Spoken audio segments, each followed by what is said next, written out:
Hello everyone, welcome back to our channel. In this video, I will guide you through how to change your Apple ID password.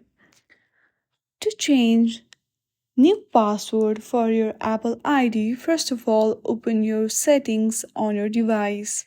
Once you are on your setting page, on the top you will see your Apple ID option. Hit on that. Once you hit on your Apple ID name, this page will be opened. From here, you need to select Sign in and Security option. For that, you need to have Face ID unlock.